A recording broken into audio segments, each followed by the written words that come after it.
আসসালামু আলাইকুম, স্বাগতম জেসমিন রোষেই ঘরে। আজকে আপনাদের জন্য খুবই মজাদার একটি রেসিপি নিয়ে হাজির হয়ে গিয়েছি। আমি জেসমিন আক্তার। আজকে তৈরি করে দেখাবো সন্দেশ। মজাদার এই সন্দেশটি তৈরি করতে আমার মাত্র 4টি উপকরণ লাগবে। দেখিয়ে দিচ্ছি। প্রথমে আমি একটা হাঁড়ির ভিতরে একটু পানি দিয়ে নিয়েছি।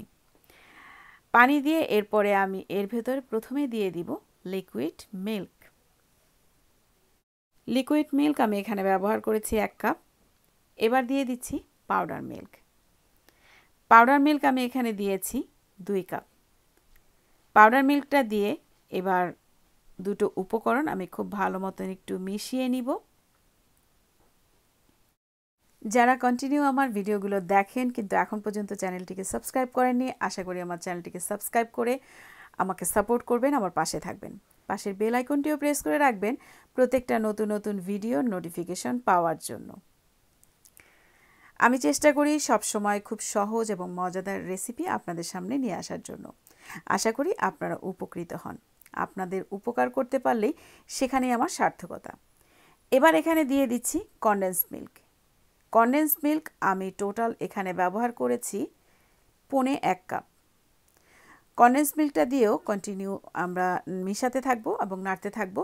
চুলার আঁচটাকে আমি এখানে মিডিয়াম থেকে লো হিটের মাঝামাঝি রেখেছি। এই সন্দেশ তৈরিতে আমি যেহেতু কনডেন্সড মিল্ক ব্যবহার করেছি তাই আমি এখানে চিনি ব্যবহার করব না। আপনারা চাইলে কনডেন্সড মিল্কটা অ্যাভয়েড করে এখানে 1/2 কাপ চিনি ব্যবহার করতে পারেন, অথবা যে যেরকম মিষ্টি পছন্দ করেন সেই অনুপাতে চিনিটা ব্যবহার করতে পারেন। এরপরে আমি এর ভেতরে দিয়ে দিচ্ছি কোকোনাট পাউডার। কোকোনাট পাউডার আমি এখানে ব্যবহার করেছি 1 কাপ। কোকোনাট পাউডারটা দিয়েও আমি ভালো মতো মিশিয়ে নিব। আপনারা যদি গ্রেট করা কোকোনাট ব্যবহার করেন তাহলে একটু ভালো করে ব্লেন্ড করে ব্যবহার করলেই ভালো হবে, কারণ গ্রেট করা নারকেলগুলো একটু বড় বড় লম্বা হয়, যার কারণে সন্দেশটা তৈরিতে সমস্যা তৈরি হয়। সেই জন্য এটাকে একটু ব্লেন্ড করে নিয়ে ব্যবহার করবেন। এরপরে আমি দিয়ে দিচ্ছি ঘি। আমি এখানে টোটাল 3 টেবিল স্পুন ঘি ব্যবহার করেছি। প্রথমে আমি 2 টেবিল স্পুন ঘি আমি ব্যবহার করব এবং বাকি 1 টেবিল স্পুন ঘি আমি কখন ব্যবহার করব সেটাও আপনাদেরকে দেখিয়ে দিব। থাকুন আমার সাথে পুরো ভিডিও জুড়ে।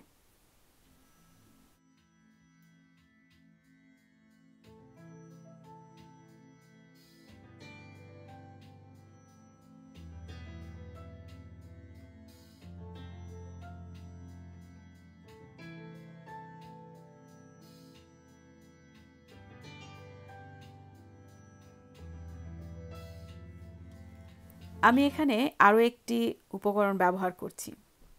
দিয়ে দিচ্ছি 1/4 টিস্পুন এলাচি পাউডার। এরপরে আবারও খুব ভালো মতো মিশিয়ে নিব এবং কন্টিনিউ নাড়তে থাকবো।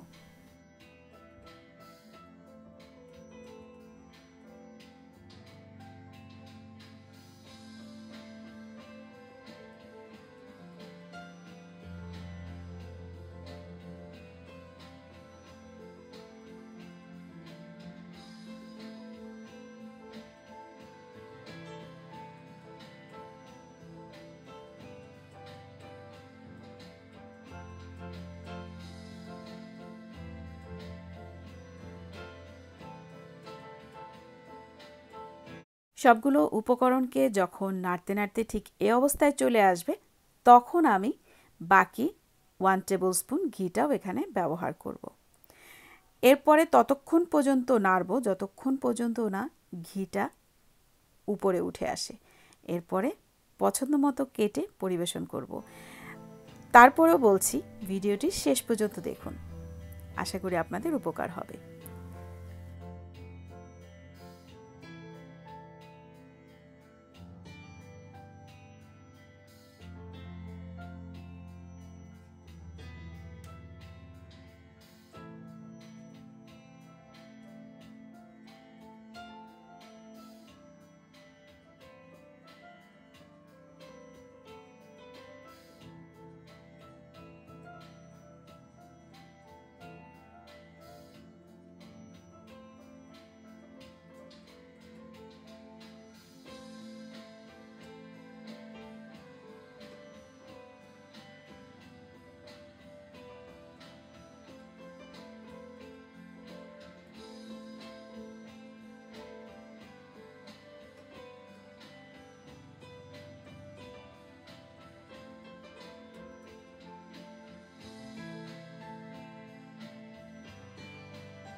সন্দেশের জন্য মিশ্রণটি তৈরি হয়ে যাবার পর একটা ছোট বাটিতে তুলে নিয়েছি এবং কিছুটা ঠান্ডা করে নিয়ে হাত দিয়ে আমি সন্দেশগুলো এভাবে তৈরি করে নিচ্ছি।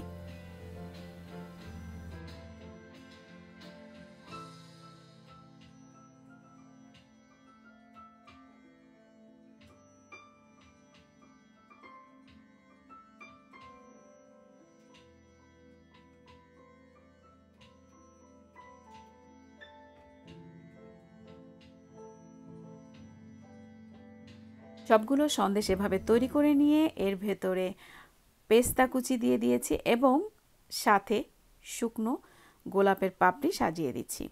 কেমন লাগলো রেসিপিটি?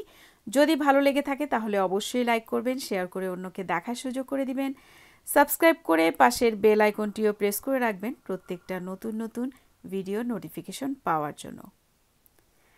আজ এ পর্যন্তই, অন্য কোনো সময় নতুন কোনো ভিডিও নিয়ে আবারও হাজির হয়ে যাব। সে পর্যন্ত ভালো থাকবেন। আল্লাহ হাফেজ।